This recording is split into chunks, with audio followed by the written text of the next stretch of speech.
What's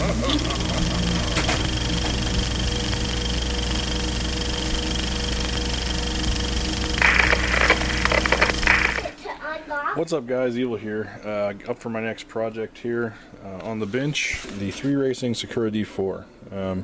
This is the rear-wheel drive version. They sell this in an all-wheel drive version as well, but I have lots of counter-steer cars, so I figured I would build a rear-wheel drive. I picked up the combo deal from RC Mart, which is nice. They give you a servo, a Yeah Racing gyro, and a Yeah Racing weight that looks like a nitrous bottle, which is kind of cool. So, Dad, you don't have to say what. So a little bit on what's in the box. This is not focusing. There we go. Looks like we got some trademark Sakura pink aluminum. Includes wheels and tires, which is cool. Not a bad looking wheel and tire setup. Not sure. It's got a looks like a fiberglass or a fiber type plate chassis. Looks like knuckles,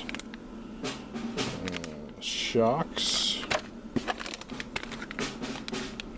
body posts. Looks like the upper deck and shock towers, which are also fiberglass plate, which is kind of cool.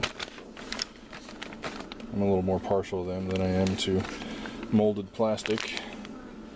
And these look like rear uprights and front arms, as well as axle stubs. And then I'm not sure about this. It looks like pliers or something. Maybe shock building tools. That would be nice. The new sticker logos. I'm not exactly in love with the logo, but whatever. At least they give you some stickers. And of course the manual, which is in English as well as Chinese, so that should make building it pretty well. I did the D3 a couple of years ago. It wasn't too bad to build, so I don't expect this to be a lot different, but I'm not going to do a build video. There are already some out there. I saw Joe Ferguson's doing one, a couple other people. I'm just going to build it up and give you guys my thoughts, and then I'll just kind of review it. As well as there'll be a write-up on Big Squid RC, so check out Drift Hitch out there. That's it for now. Let's dig into this thing and start building. Alright, got suspension arms on. Uses pretty much the same setup as the D3 for adjusting toe in. It does have these nice plates that go under the suspension mounts to raise it for kick up or whatnot, but I'm not exactly sure if they're going to offer those as an option part, but they are measured so that you can adjust the height of that. So anyway, I'm about to start on the rear bulkheads here. So here's the rear spool. I'm a little disappointed that this entire thing is plastic. Even my D3, the rear spool was all aluminum, but it's a rear-wheel drive. It's not like it's going to put a huge amount of torque on it, but I just don't feel that great about this. It's got like a hex drive that puts that together.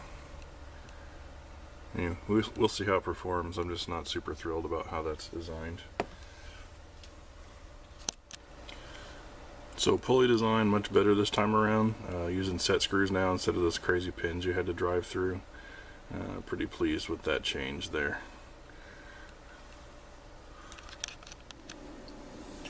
Alright, so a little more progress. Got the rear drivetrain in. Really pleased with the plastics this time around. It seems to be a real improvement over the D4. I think they've completely upped their game as far as fit and finish of the plastic parts. On the D4 there were complaints about it being too hard and parts heating up when you're screwing them together. I haven't had any issues like that with the D4 at all. The fit and finish is amazing. Like the fact that you don't have to ream this out and make it move this freely. I mean, this is box stock put together. I think that's really great. It was nice you didn't have to build the universals or CVDs, but there was no lubrication in there, so I packed a little bit of associated black grease in there to give those some longevity. But really pleased so far, other than the missing hardware, which we'll see at the end if it's actually missing, if it was just in the wrong bag. But other than that, I mean, the kit is going together really fast, really smooth. There's been no hand fitting, just trim a little bit of flashing from the stuff coming off the parts tree.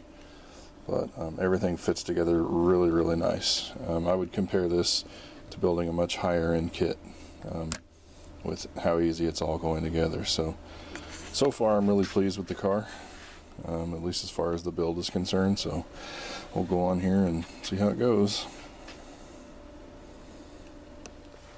Alright, I just got done doing the steering linkage, and I'm happy to say that it's really nice, even though a lot of it is composite. Relatively slop free. Lateral play is just very little. There's almost no up and down play, which is on the D3 where you really saw a lot of the slop. But the steering rack's really good this time around. Really impressed with it. Front suspension all done. Just finishing up the shocks here, kind of on the home stretch.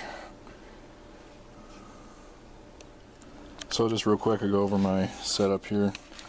This is the combo deal from RC Mart, so it's got the OMG RC Mart limited edition servo, Speed Passion 13.5 censored, brushless setup, Reventon RESC SR3000 3-channel receiver, and Yeah Racing GC 301 gyro. I've ran this on my other rear wheel drive. I really like it. Great servo for the money. It came with the kit, which was awesome. So I'm going to take this thing for a spin.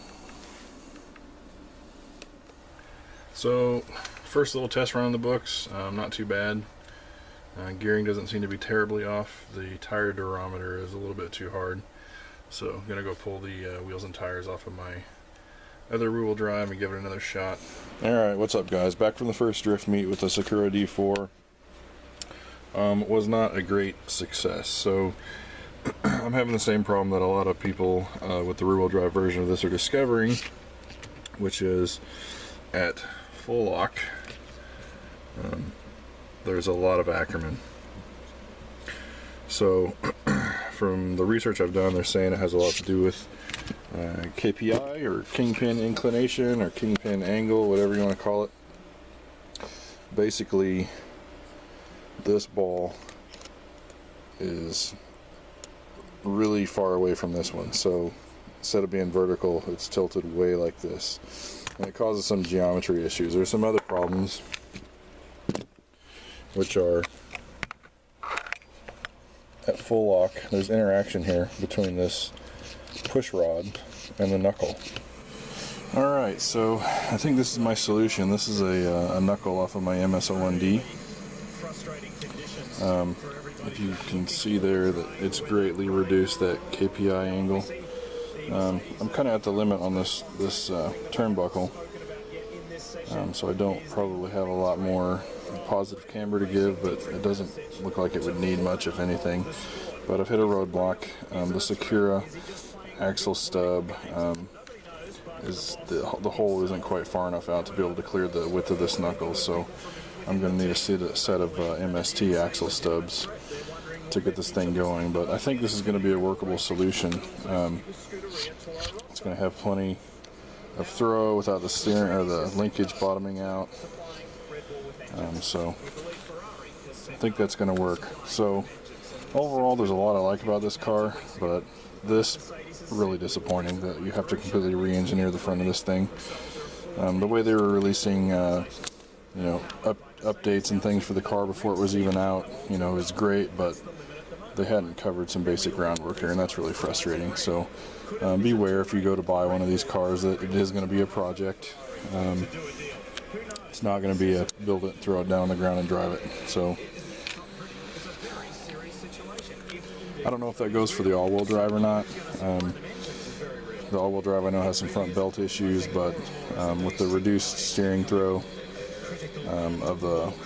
from having the CUDs in front, it's probably fine. But from a rear-wheel drive standpoint, handling is kind of impossible the way it is set up stock. So Anyway, I got to get some parts on order, and when I get those in, I'll pop them on, and we will see how that helps. So,